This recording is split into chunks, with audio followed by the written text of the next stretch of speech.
Please subscribe and don't forget to press the bell icon to get notified whenever we upload a new video.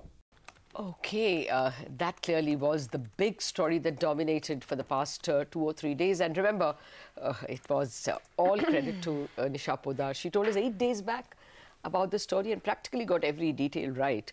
Well, one detail which we got yesterday was the kind of EBITDA that Kumar Birla is expecting from Aleris a couple of years down the line. If you worked with the historical $201 million US dollar EBITDA, then this looks like more a 12 times EV to EBITDA purchase. But if you worked the $360 million that Kumar Mangalam Birla says is possible in the next couple of years. Okay, this table is going with 320 because many analysts are expecting 320. But Kumar Birla gave that number 360. Then it comes all the way down to 7 times EV to EBITDA. But what should we go with? What will the street go with? And therefore, has Hindalco got some more value to be juiced out? Rakesh Arora, managing partner of Go India Advisors, joins us now. Good morning, Rakesh. First, that is the question. Is that a credible assumption to go with, that last year's 201 million, after all the ramp up, will become 360 million EBITDA for Aleris? Well, obviously you have to take with pinch of salt whatever management targets are. But having said that, even if you look at current numbers, they are doing around $200 million of EBITDA. Yes.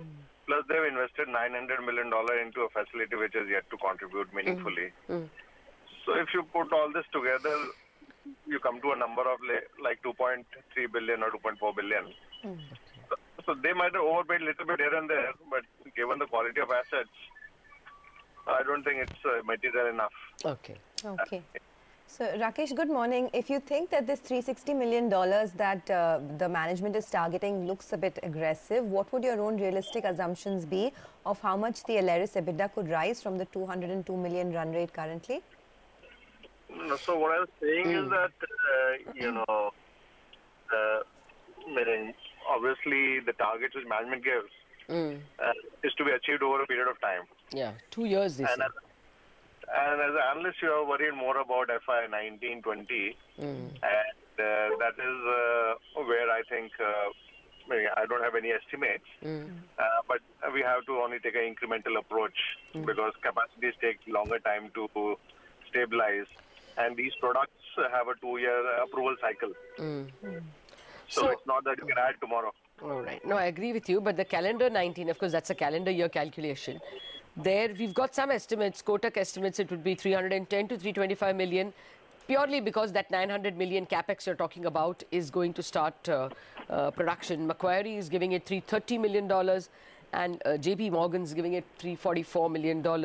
And that's why the EV to EBITDA now is getting worked closer to 7.5 to 8.5 times. But Rakesh, if you're a Hindalco investor or an advisor to a Hindalco investor, what's in it for that company? Do you think that it's got something good in the long run? Okay, so see, basically, if you look at Hindalco as investment, the business model is changing quite dramatically because Novalis has become now 50% of earnings, and with Aleris coming in, it's going to go up another, probably to 60-65%. And these are convergent business which doesn't have too much of cycle in it. The margins are more stable. You can, more comfortably forecast the earnings. And to that extent, I think a re-rating on the multiple, is possible. Secondly, one was always wondering where the growth will come in Hindalco from here on, because India is not a good destination for making primary aluminium. Maybe they will invest a little bit in alumina, which they are doing in Utkal. But beyond that, there was hardly any growth, and value-added product in India is a slow starter. It will take probably a decade to become meaningful. So this gives you a growth opportunity. So both on accounts of stable earnings and growth, re-rating is potentially possible. Okay, so what would your own view be on how to approach the stock here on if there is a re-rating? I mean, there seem to be no organic growth drivers. They've perhaps mostly played out. So from these acquisitions, etc., what kind of an upside do you see for Hindalco over the medium term?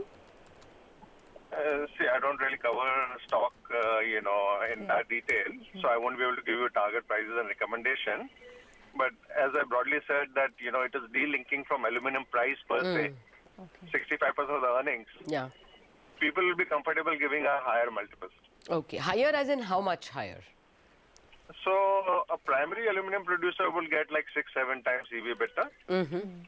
The conversion business can attract anywhere between 8 to 10 times. Okay, that's a sizable positive. Okay, so 8 to 10 times. Would you be worried about the way the debt will rise? I mean, the management seems to be quite comfortable with this range, but in your own sense, how would you approach that?